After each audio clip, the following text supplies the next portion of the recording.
Today we're going to talk about polyprotic acids. Poly means many and protic means protons, and in this case it's referring to hydrogens that can be ionized from the acid. So polyprotic acids have more than one hydrogen that can be pulled off. So if you look at carbonic acid, it's H2CO3. You can take off that first H plus, and that will leave you with carbonate and still one hydrogen, this one right here. But notice, I don't know if you can see it, it's kind of a bad image there, but that has a negative charge on it. So be careful when you pull off the hydrogen, you're not just taking the hydrogen, it's actually H+, it's a hydrogen ion, and so the charge of the leftover compound will go down one. Then you can take off that second hydrogen. So now if we start with this one, we can take off another hydrogen, and notice that this last compound, that CO3 -2, does not have any hydrogens on it, and notice that the charge went down a second time. So we started at neutral, pull up a hydrogen, it goes down to -1, pull up another hydrogen, it goes down to -2. So each time you pull off the H+, it's going to go down one. And you can see the K values for those. Notice over here that the K goes way down. So it goes from 10 to the -7th to 10 to the -11th. So that's a much smaller value for that second reaction.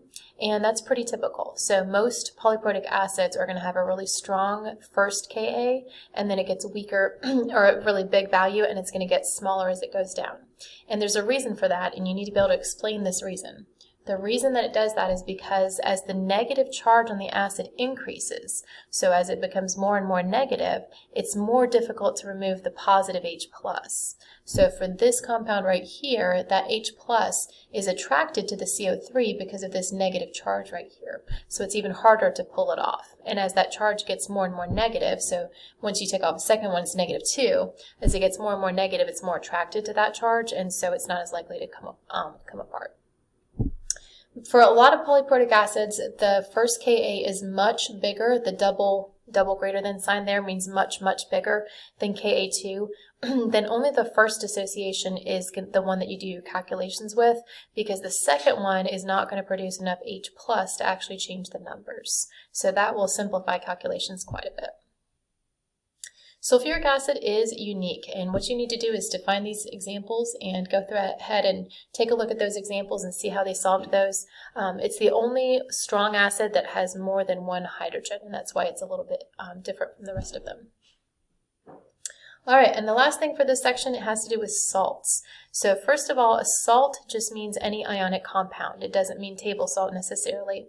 And in our last notes, we made this clarification that Ka times Kb will give you Kw, and remember Kw is 1 times 10 to the -14th. So if you have Ka, you can always get Kb from it if you need to. So salts are something that are going to be a positive metal and a negative nonmetal bonded together. They can actually change the pH of something. So let me just give you a few examples and I'll show you what I mean. Let's take sodium fluoride. This is a salt because we have a positive metal and a negative nonmetal, and this can actually change the pH. So what you want to do when you're given a salt and asked about the pH is you want to split it down the middle of the ions. So we have our positive ion and our negative ion. Then you want to see what would happen if you mixed it with water. So let's start with the sodium. Once it breaks apart from fluorine, it's now Na+. And if we mix that with water, the only thing that Na+ would be attracted to is the hydroxide. So think of water as H+ or OH-. Those are the two options that it could pull off from water. And so since sodium is positive, it's going to be attracted to the hydroxide. But what would happen is it would form NaOH. And that is a strong base. Strong things never form. Strong things never stick together. The definition of strong is that it breaks apart. So this is never going to happen because a strong thing just wouldn't form. So then let's try the fluorine. If we mix that with water, and again what we're really comparing is H+ or OH-, it's the H+ that the fluorine would be attracted to. So we're going to stick that onto the fluorine and we're left with hydroxide. Now notice that this is a weak acid, HF, and so it will stick together, and that fluorine will actually pull off the hydrogen and leave behind the hydroxide, which makes this a basic solution. So when you dissolve this salt into water, you're actually going to get a basic solution. Let's do another one. This next one is ammonium nitrate. So let's split it down the middle. And then you want to consider what it might form with water. So your two choices are the H plus and the OH minus. The HNO3 would be attracted to the H plus, which would form nitric acid. This is strong, and strong things never form. So then let's check the NH4 plus. That would be attracted to the hydroxide, and ammonium hydroxide is a weak thing, so that actually will stick together. And what will be left, so if we have the NH4 plus, and we're going to mix it with water, you're going to get ammonium hydroxide plus H plus. And it's because of this H plus that makes it acidic. So there's actually a little shortcut that you can do for this. What you want to do is cut it in half, and then you just want to label what it would form if it reacted with water. So HNO3 would stick to the hydrogen and make a strong acid, and this one would make a weak base. And then the trick is, whatever the strong thing is, that is the type of solution it's going to be. If you have one weak and one strong. So in this case, I can just glance at this quickly and know that it's going to make an acidic solution because of this, well, it's going to make an acidic solution, not because it's a strong acid, but that's just a little trick, is that if it says something is strong, it's going to be that solution. The thing that makes it acidic is actually the weak thing, though. So this is what's going to form the acid, or actually create the acid in the water, because it's going to pull off the hydroxide and leave behind H+. So when you're splitting something in half, let me just say it again. So let's just say we have X and Y. And you're splitting it in half. Let's say that this one makes a weak acid and this one makes a strong base.